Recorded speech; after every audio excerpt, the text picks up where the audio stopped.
Primetime local news, serving the Lakeland and Midwest regions. Welcome to Primetime local news, everyone. It's been this might be the first time you and I have done a cast together in months. Since the old days. Very old days. Yeah. So Josh Ryan and Connor Chan filling in for Michaela Henschel and Elise Darwish. They'll be back soon, just not tonight. No. We have your news, sports, weather, and more this evening.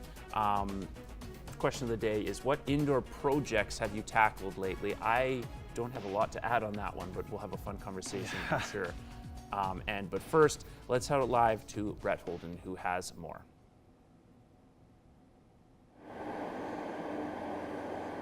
Well, the ice is getting cleaned off here at the Centennial Civic Center for tonight's game between the Lloydminster Bobcats and the Grand Prairie Storm. Grand Prairie is currently sitting 5th in the the Viterra North division here.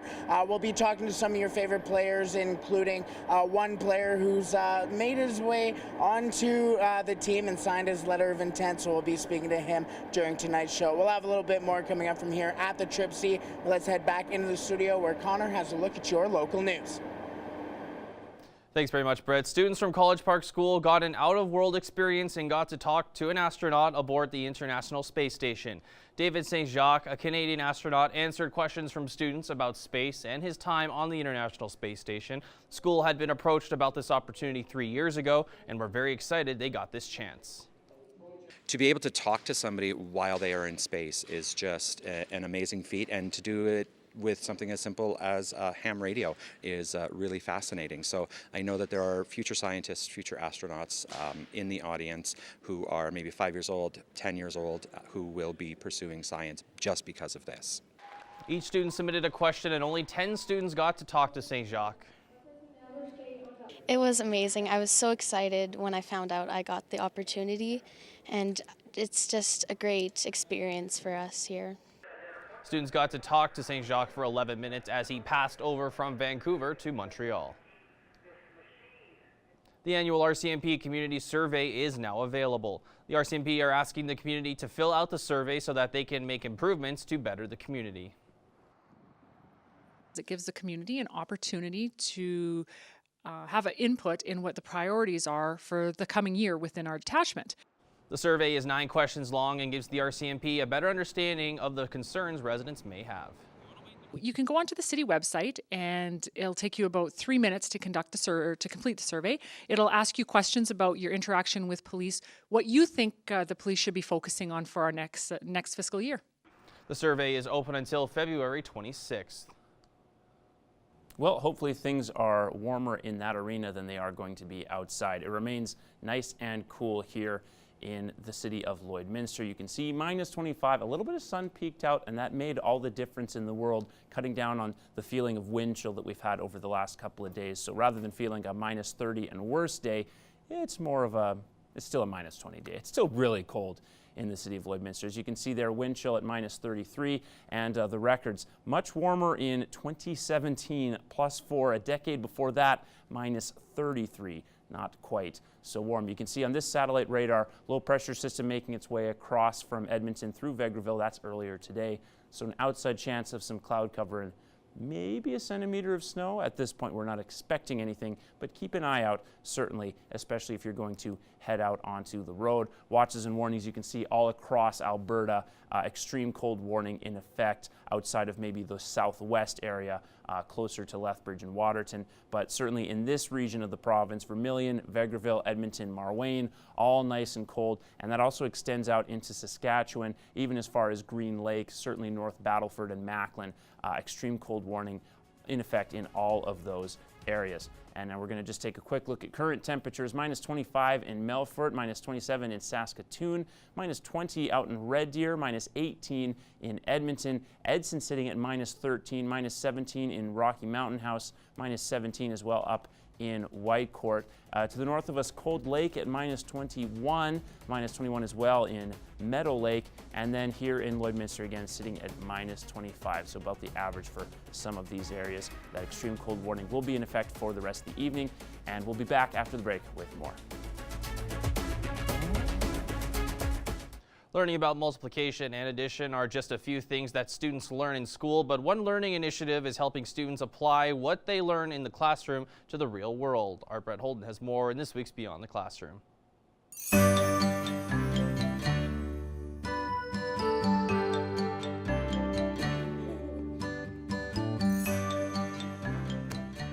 Eight.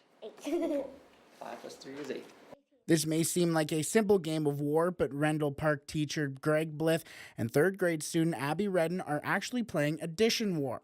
One of the activities included in the LPSD's literacy and numeracy scavenger hunt. So we've got a program or a scavenger hunt for kindergarten to grade 2 students focused on their areas of mathematics and literacy skills. And then we have a grade 3 to 6 scavenger hunt as well to focus more on more difficult things like multiplication and baking and cooking, things like that with their families.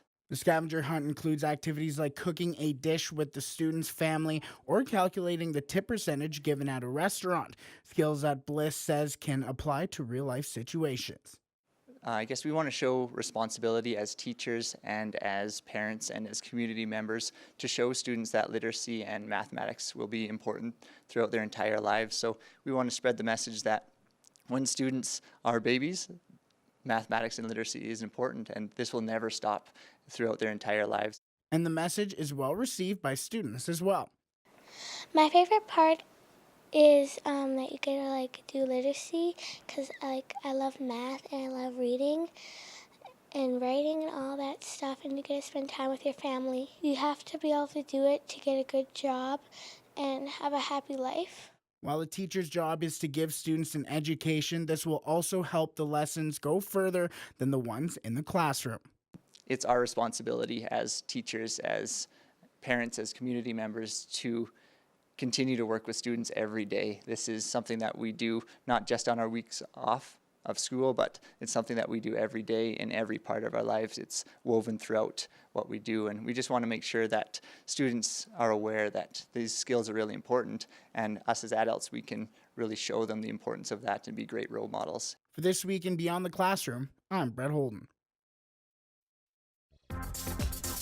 Beyond the Classroom is brought to you by Lakeland College. Attend program information sessions and discover how you can take the lead at Lakeland. Schedule details at lakelandcollege.ca/info sessions. And now we're going to take a look at your stock market prices for today.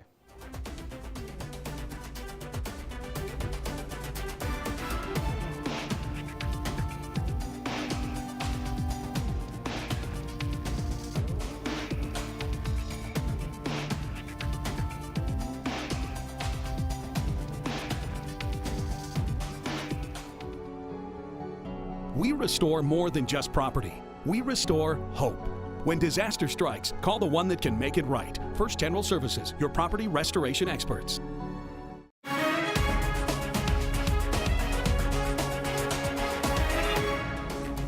Turning to agriculture news, AgriVision's kicked off today. At one of the presentations, Heather Watson spoke on the 7 practices of top farmers. Farm Management Canada conducted a study in 2015 to see if there was a link between business management and financial performance on farms.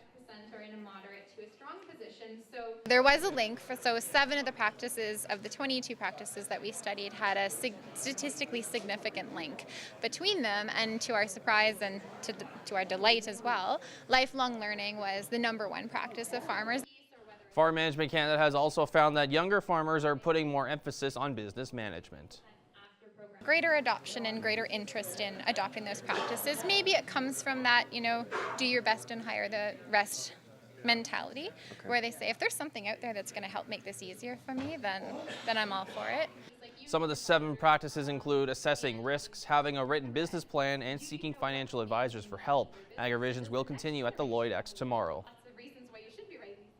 The federal government is spending $50.3 million to help the farm sector respond to changes in the industry. The money will flow through the new Canadian Agriculture Strategic Priorities Program over 5 years. The program is to focus on adopting new technology, environmental sustainability, strategic development, and emerging issues. Potential projects could include addressing artificial intelligence technology, tools to assess future labor and skills needs, and biocrops. Other possible projects could include environmentally sustainable farming techniques and strategies to help the sector adapt to changes in consumer preferences.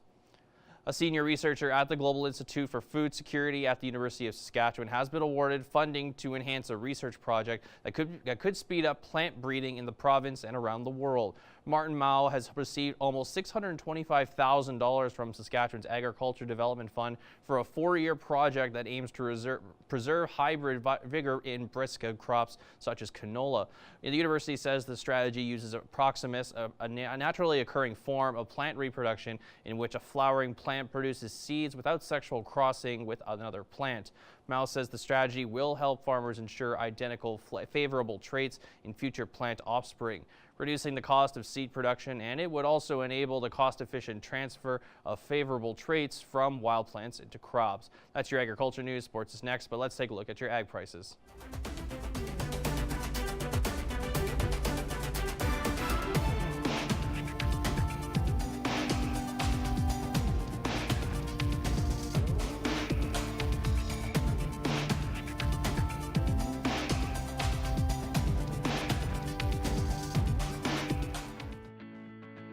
Every member of the City Centre Autobody team has been through extensive training. We're constantly upgrading our team's education to reflect current collision repair technique. Turning it over to sports, the 2019 Canada Games are coming to Red Deer this month, and it's an exciting opportunity for a local judo athlete. Josh Ryan has more on how a former gymnast is using her skills to throw down on the mat. When Devry Johnson quit gymnastics a few years ago, she wanted to try out martial arts. One key element stood out in judo. Being able to throw people, whereas in the other ones you like kick and punch. I like throwing people. The athleticism carried over from gymnastics has made Johnson a fast learner. So she's got really good stabilizer muscles and extra flexibility, so she moves well for the sport. The grade 9 student has quickly developed into one of the best competitors at her age in the country, earning a spot at the 2019 Canada Games.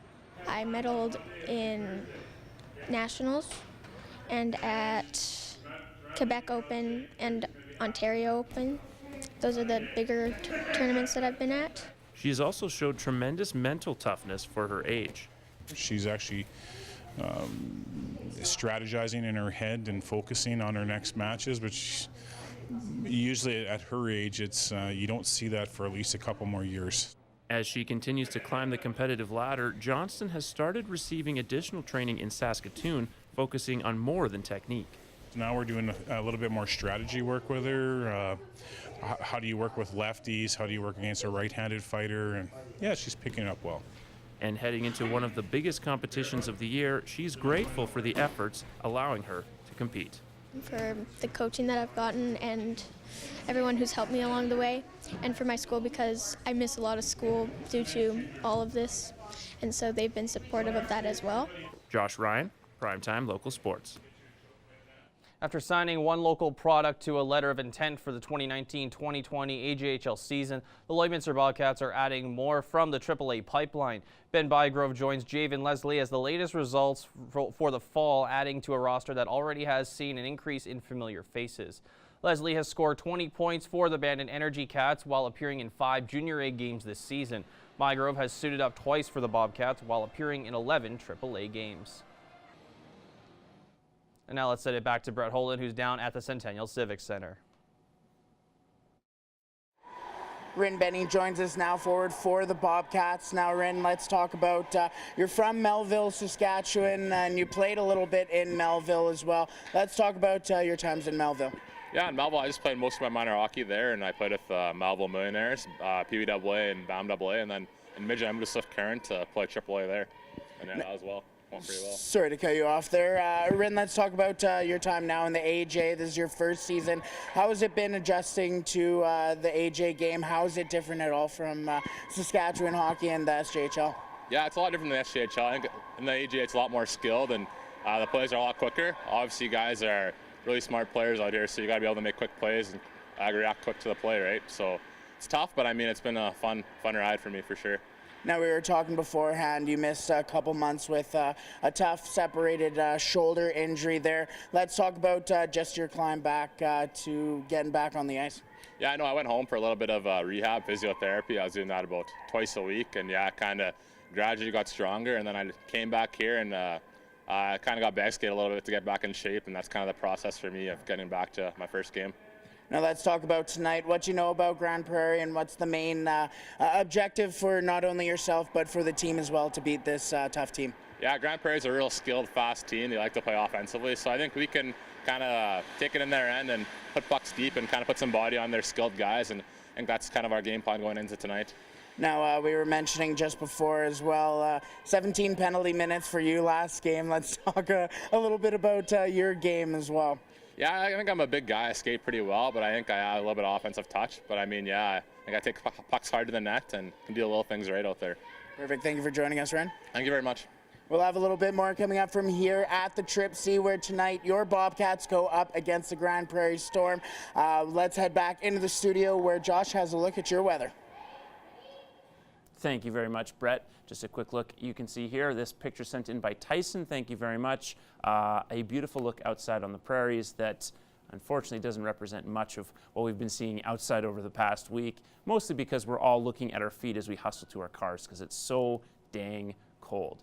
Now we're going to move on to our, satellite and radar. Again, we saw this earlier coming out east. That movement of cloud cover, maybe snow coming with it, passing through Vegreville could hit us sometime this evening. Watches and warnings you can see here. Extreme cold warning across Alberta outside of the southwest region. And then when you look out this way, the northeast at the moment is fine, but most of the west, certainly centralized west in Saskatchewan, also under an extreme cold warning at the moment. So make sure if you are outside, you are properly dressed for that. Minus 25 currently the temperature in North Battleford, overnight expected to get to minus 32. So very cold indeed, fairly calm winds, but that still adds to the wind chill. So it'll feel like at least minus 34, maybe minus 22 as well. Now out to Cold Lake, where it's minus 21. Wind coming out of the southwest largely. That'll shift to the southeast by the morning. Minus 31, the overnight low, and minus 19 expected to be tomorrow's high. So still quite cold and a little colder than the average temperature for this time of the year. Don't forget, around this time of the year, we're used to getting at least around a minus 10, minus 12 high for the day. So very cold indeed. Minus 25 here in Lloydminster with wind out of the west-southwest. That'll also eventually shift to the southeast in the region. Minus 30 the overnight low with a high of minus 22 tomorrow afternoon. So with that 11-kilometer wind, that's going to make things feel at least like minus 26, minus 27 tomorrow. So very cold once again, so make sure you are nice and bundled up if you have to spend any amount of time outside. Now, our 3-day forecast, again, averages for this time of year. We're used to a little bit warmer weather, certainly in the middle of the afternoon. We're not going to get any minus 7 tomorrow, minus 22 the high with a low of minus 30, just a small chance of precipitation that decreases even more on Friday. Though it does get warmer, minus 19 expected to be the high, though obviously still quite cold, with a low of minus 28 overnight. Then by Saturday, an outside chance of a couple of centimeters, but again, unlikely. Minus 18 the high for the day with a low of minus 24. And we'll have more for you after the break on Primetime Local News. And now let's send it back to Brett Holden down at the Civic Center. Hunter Lamb joins us now. Now, Hunter, let's talk about just a little bit about you're born in Dallas, and then you moved to Swift Current. Let's talk about your time in Dallas, sir. It was pretty fun. You know, I was just a young guy living in Texas, doing all baseball, football, those sorts of sports. And yeah, moved to Canada and learned how to play hockey better. Now, your dad was an assistant coach in Dallas for the Stars at the time. Let's talk about growing up. You were kind of around those guys, whether it be like a Medano or somebody like that. What was the main thing that you kind of learned growing up around those dressing rooms? Oh, it was very cool. Seeing Mike Medano, Marty Turco, all those guys, they were very nice to me, and they're always going to be my role models growing up. Now, we talked just before we came on just about you played in Melville with Ren Bennie, who we just spoke to. What was that like, being able to AP with the Melville Millionaires, and just what you learned there? Well, it was about 2 years ago, so I was a little not as strong, I would say. And the SJ is more of a hitting league, so it was definitely a big difference from the AAA league, but yeah, it was a good time. Now let's turn to tonight. What do you know about Grand Prairie? What's for you the main thing that you're focusing on heading into tonight? Well, they're a fast team, and they shoot the puck lots, and we just hope to not be on our own end for a long time and play offense most. Now, what's the message in the dressing room for you guys? To not let a lot of shots go through and block a lot of shots and get more pucks on net. You guys had a feisty game against Olds. How do you bounce back from a tough overtime loss? Getting the puck in deep, playing smart and simple and not just making turnovers and stupid plays. Perfect. We'll have a little bit more coming up from here at the Trip C, where tonight your Lloydminster Bobcats go up against the Grand Prairie Storm. There it is. That's not who we're playing. The Grand Prairie Storm are in our barn tonight. Let's head back into the studio where Connor and Josh are talking about your question of the day.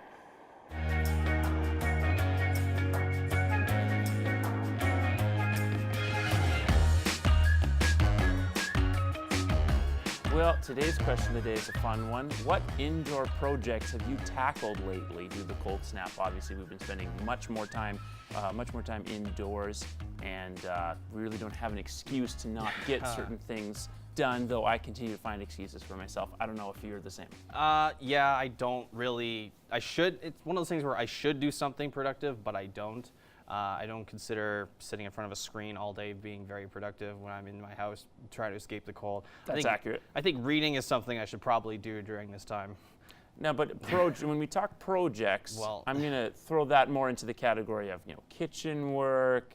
Let's say cleaning then. Maybe there's something you've really left too messy. Something you've cleaned up recently? No, absolutely not. But there's probably but my bathroom and my room probably definitely need at least a cleaning / vacuuming. What about you? Does ship in a bottle count as a project? Well, I certainly should probably be a little more on top of my own cleaning. But one thing I do have is there's a board out of place I need to fix in the bathroom. So that's something I am going to be taking on. Outside of that, I haven't had any structural issues. I didn't know you were a handyman. I'm not. I'm just. You're just gonna try it. Struggling to be an adult over here. We want to hear from you guys though. What are some of the projects you've tackled? And right now we're going to tackle one of the favorite segments we have every week, Pet of the Day. Let's take a quick peek at that. So first we're going to start with Tundra. Aww. That was submitted by Austin. What a cutie there. Tundra's hiding away. Thank you, Austin, for that. Charlie from Erica. Sits up enjoying the scenery there. Next we have Turnip submitted by Jody. Turnip's into yoga, clearly. Next, Max, who it looks like got buried alive out there, and Remy from Kelsey. Oh my God, Remy's so definitely cute. enjoying that shoe. Thank you very much, Remy. And don't forget, anytime you submit, you have a chance to win a free gift card. We want to see your pets. Send photos of your pet and their name to our Facebook, Twitter, or Instagram to have them featured on Pet of the Day. Your name will be entered into a weekly draw for a gift certificate from the Pet Pad.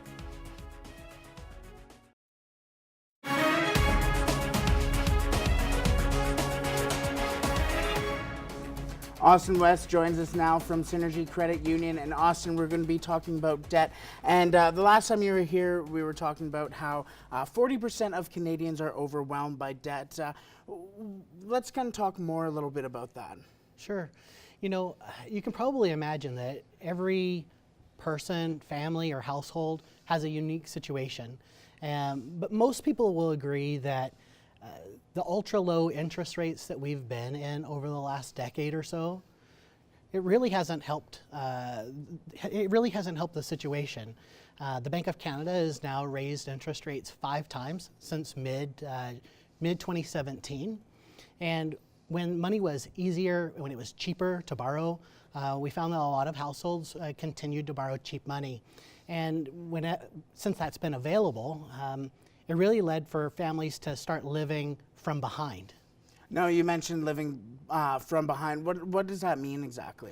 Yeah, living behind is a term that I use to describe when it becomes a reoccurring theme to buy now and pay later. So for example, in these cold weather months, we want to think about getting away, taking that hot holiday. We just haven't really prepared for it, so we put it on the credit card. And whenever we get back from holidays, we start paying on that. And sometimes it can take a year, sometimes 5 years. If we're just paying the minimum balance on that credit card, it can sometimes take 5 years to pay for that one vacation that we took. Another example can be, you know, that you bought a car, and we bought it, we drove off the lot, and we take the next 5 to 7 years to pay for that car. It goes on, but once that becomes a recurring problem where we're not really saving in advance, but we're buying it now, enjoying it, and paying on it later, it can compound on top of each other. So if you have more debt than you anticipate or than you would like, how would you go about tackling that? You know, the most important thing, first and foremost, is to talk about it. I know that sounds easy and simple, but studies show that, you know, that 21% of Canadians out there struggle to talk about it. In fact, 21% would go to extreme lengths to avoid a financial review.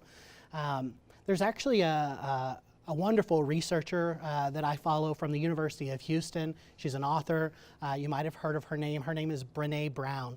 And Brené Brown does a lot of studying on shame, on vulnerability, and courage.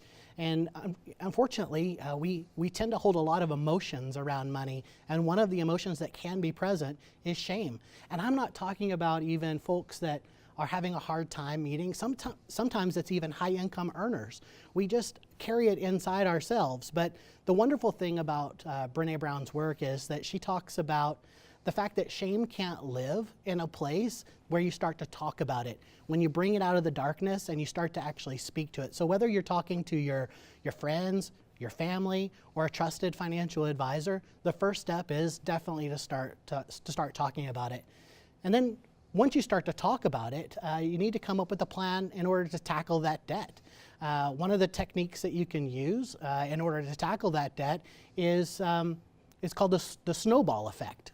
So you mentioned the snowball effect. We're running a little bit out of time here, but let's just quickly touch on that snowball effect. Sure. Snowball effect is where you're really going to list your debts that you have, and you're going to take, sometimes you would want to take the one with the smallest balance and pay the minimum on everything else, and really focus all of your extra money on that one. And once you complete it, you celebrate your success, and you take what you were paying there plus the minimum and you add it to the next debt, and so on and so forth until you just have it all wiped out. But it takes concentrated effort, and you really have fun with it. Perfect. We'll have a little more coming up, but now more Primetime Local News next.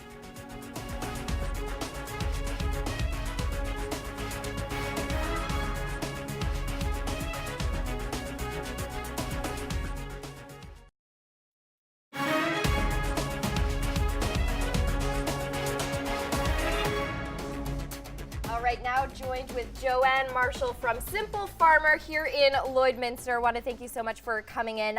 It's been very cold, so if you're looking to do something indoors, she's got you covered because you have all the bases covered when it comes to DIY and home decor and stuff that you can actually make. So let's start with that. So you guys have some Valentine's Day workshops coming up, as Valentine's Day is this week. So up until tonight, people can still register. So what are you guys doing for Valentine's Day? For Valentine's Day, we're bringing a couples workshop. So it's a paired sign class that you would pick a saying that you can break into 2 pieces, and then they can each work on the components together or separate, whatever works the best. And yeah, then they'll leave with 2 signs for their house. Awesome. And so how do people sign up for any of your workshops? You can register online through simplefarmer.ca is the easiest way, or you can pop into the store from 1 till 6, Monday to Saturday. Okay, perfect. And what is the cost for the Valentine's Day? The Valentine's Day class starts at $55 per piece, and that's a 13.5 by 13.5 sign. All right. Well, I feel that's a great activity to do together. You were saying maybe fight night? Yes, it could be a fight night. Yeah, very fight club. So with spring coming, I know it doesn't feel like it with the weather, but you guys have some spring workshops, some wreaths and stuff. So what can we look forward to for springtime workshops? You can totally do anything from, we have welcome signs with plants inside. We have some succulents ordered for mid-March for plant nights. Ooh. We have lots of new classes for Easter, spring wreaths, lots of new things. Yeah, and you guys put everything on your website, We correct? totally do, and we have kids classes now that we're bringing in, so you can do anything from like birdhouse parties to the unicorn dream catchers, all sorts of fun stuff. Yeah, I feel like that would be very popular. So speaking of the kids classes, how old do kids have to be to take part in your workshops? We ask that a parent stays with the kids just for their own success, and you as a parent would know if your kid can do it. If they're interested in promoting and plugged into the craft, then bring them. We'll let you decide how old is old enough. Yeah, and so are you the one who facilitates all the workshops? I do. I come up with all the ideas, and then I do have some staff that helps me get through. So how do you come up with all these ideas? Because you have so many on your website. There's literally something for everyone. So how do you come up with all these ideas? I look on Pinterest, and then we try to make them. And so I'll get the girls at the store or friends making crafts, and then we time them and see if they're close to what the picture looks like, or if it's a fail, then we just move on. Yeah, you just move on, just forget about it. We try to work around the idea that it's the homestead, so we're doing new things or old things in a new way. Yeah, it's very cool. And speaking of that, you can also actually book private classes, or if you want to do some team building or a fundraiser at Simple Farmer. So how can people inquire about that? Just reach out to me by phoning the store or calling or emailing or Facebooking, whatever's easiest. Just reach out and we can go over options, commissions, and all sorts of fun things. Awesome. And there's also a make and take. Yes, so that's if you can't make it to a public night, which everyone's so busy these days. So if you're committed to something else on the night that we're hosting the event, you just send us a message and we'll get it all ready to go. You can pop in when we're open and do it with guidance, or you can take the product home and do them there. Oh, very cool. Well, like I said, if there is something for everyone on your website, whether you're looking to decorate or just do something with the family. So check out Simple Farmer definitely online, and as well as the storefront. I want to thank you so much, Joanne, for coming in and sharing all these workshops with us. Thank you so much. Thank you. Well, the PWM Steelers are warming up the ice right now for tonight's bout between the Grand Prairie Storm and your Lloydminster Bobcats. Puck drop will be at 7:30 tonight. The Grand Prairie Storm are in 5th place in the Viterra North Division, and they will be coming in as the Bobcats will try and slay them tonight. Coming up in the next hour, we will have the starting goaltender for tonight. Won't reveal that just quite yet. We're also going to be talking to one kid who has just signed his letter of intent to stay on with the Lloydminster Bobcats. So we will have that coming up in the next hour here at the Trip C. But let's head back into the studio where Josh and Connor will wrap up the first hour of tonight's show. Thank you very much, Brett. Should be a great show out there at the Civic Center. Now, -22, the temperature expected to be warmest for tomorrow. -19 on Friday, -18 Saturday, -19 then Sunday, -20 Monday. And then we're supposed to get a pretty dramatic shift, -5 Tuesday and -14 Wednesday. I'll take that dramatic shift just as long as it doesn't make the roads any worse than they've been over the past couple of days. Now, just really quickly, we have had some people chime in on our question of the day about what do you tackle during cold weather. Mark Weems says, great question. On cold days like today, I like to spend my time converting our family's old VHS tapes to Laserdisc format. So I'd say that's a productive. That's a productive use of your time, I'd say. I remember preserving some family memories and whatnot. Yeah. Or even just like those old school like VHS tapes that maybe you recorded shows off of, like I did back in the day, or my parents did rather. Yeah, my family did the same thing. A lot of Whose Line Is It Anyway was taped on VHS. Unfortunately, we lost those. So. Oh no. But you can, let's be honest, you can find most of those old things on YouTube now. Yeah, so exactly. There's a way to enjoy it. Tune in on CITL. We're back for another hour in just a second here. So thanks for watching.